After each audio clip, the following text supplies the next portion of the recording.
naik mobil Tesla, berkeliling Indonesia.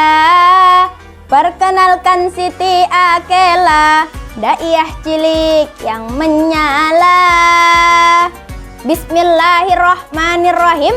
Assalamualaikum warahmatullahi wabarakatuh. Hamdan wa syukran lillah, salatan wa salaman ala rasulillah, amma ba'du.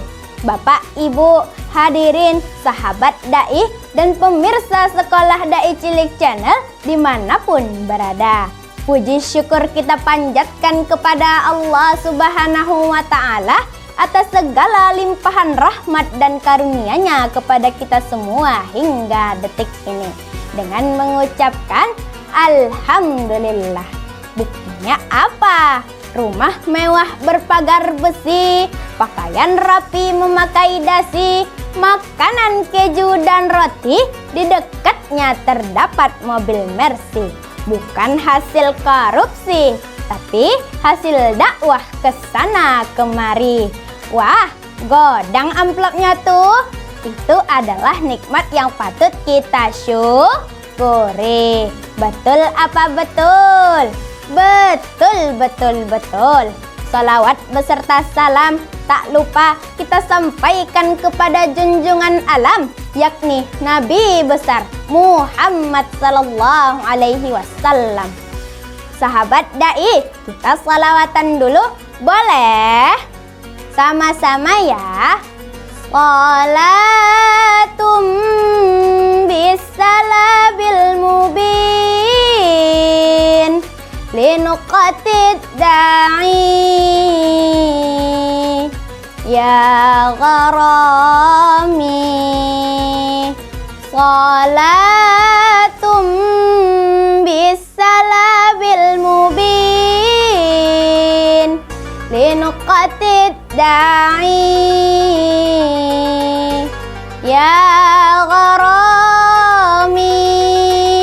Baiklah, pada kesempatan ini izinkan Akela menyampaikan tausiah dengan judul menghidupkan kembali perjuangan dakwah Rasulullah. Hadirin yang berbahagia, dakwah berarti mengajak kepada kebaikan, baik secara ucapan, tulisan, perbuatan maupun keteladanan. Allah Subhanahu wa Ta'ala berfirman dalam penggalan surah An-Nahl ayat 125 yang berbunyi, Bismillahirrahmanirrahim.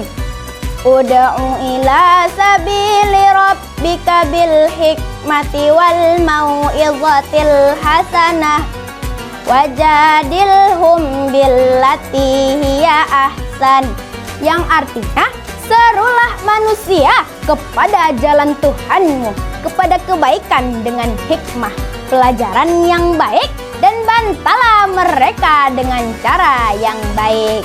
Hadirin yang berbahagia, ayat tersebut memerintahkan kita untuk berdakwah, menyuruh kepada yang ma'ruf dan mencegah dari yang mungkar.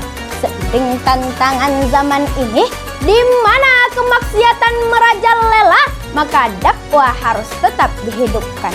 Menyuruh kepada kebaikan harus tetap digalakkan, mencegah dari keburukan harus tetap diprioritaskan.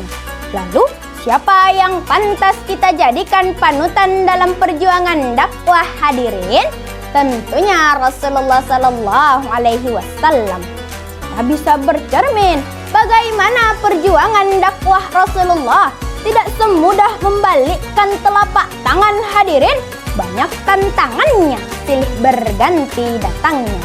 Dari kanan mencaci, dari kiri menghina, dari depan merayu agar Nabi berhenti dakwahnya, dari belakang melempari, memukuli, bahkan ingin dibunuh oleh kaum kafir Quraisy.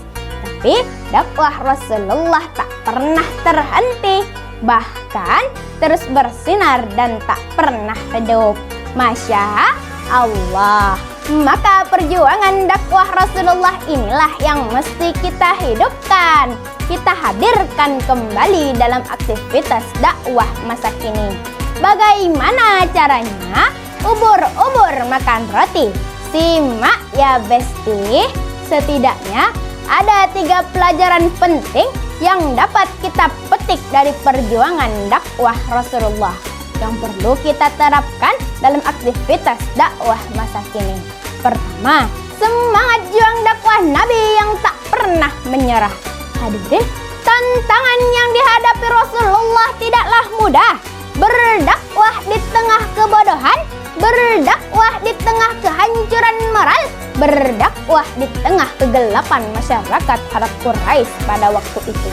Sehingga penolakan dakwah Nabi terjadi di mana-mana dengan cara yang berbeda-beda. Tapi semangat juang dakwah beliau terus berkobar hingga Islam bersinar di tengah kegelapan. Semangat juang dakwah Nabi inilah yang mesti kita hidupkan, kita hadirkan kembali dalam aktivitas dakwah masa kini. Memang bro, dalam berdakwah pasti banyak tantangannya. Kuncinya, jangan menyerah, apalagi terhenti. Paham? Kedua, lemah lembut dan keikhlasan Nabi dalam berdakwah. Hadirin, Rasulullah dalam berdakwah sangatlah lemah lembut. Cacian, hinaan, pukulan, lemparan, beliau balas dengan kebaikan. Bahkan, beliau doakan untuk kebaikan bagi mereka yang menzaliminya. Tidak pernah beliau menyakiti hati orang lain. Masya Allah. Kalau kita pukulan sekali, kita balas 4 kali. Jangan ya Pak ya. Bersikap lemah lembutlah dalam berdakwah. Begitu juga keikhlasan Nabi dalam berdakwah. Lillahi ta'ala, mencari keridhaan Allah semata. Ini yang perlu kita terapkan zaman kini sahabat da'i. Ini jangan mentang-mentang udah jadi sang juara da'i-da'iyah kondang yang sering diundang, sombongnya minta ampun, alias punya tarif pas di telepon majelis taklim. Kring kring kring. Ustazah Akela bisa ngisi kajian malam besok di masjid kami. Nyebar berapa lo Bu?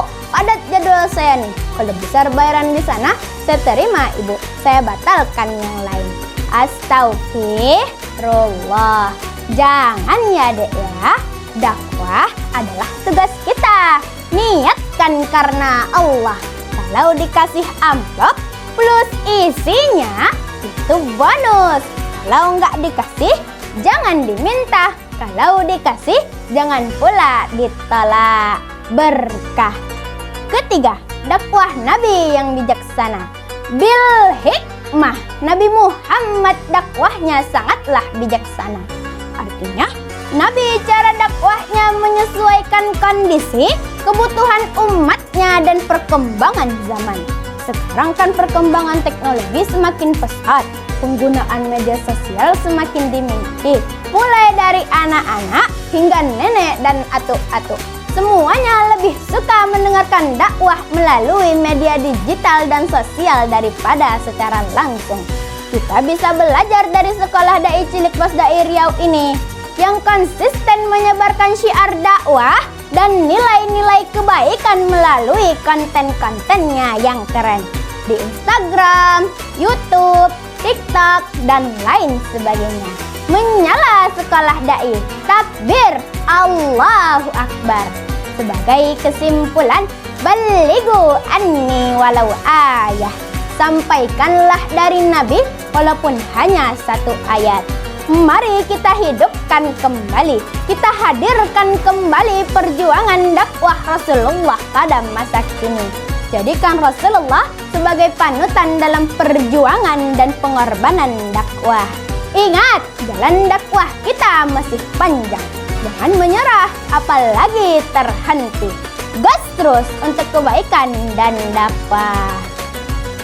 Rasulullah, kami umatmu, walau tak pernah melihat wajahmu, pahit getir perjuanganmu, membawa cahaya kebenaran. Akhir kalam, wassalamualaikum warahmatullahi wabarakatuh.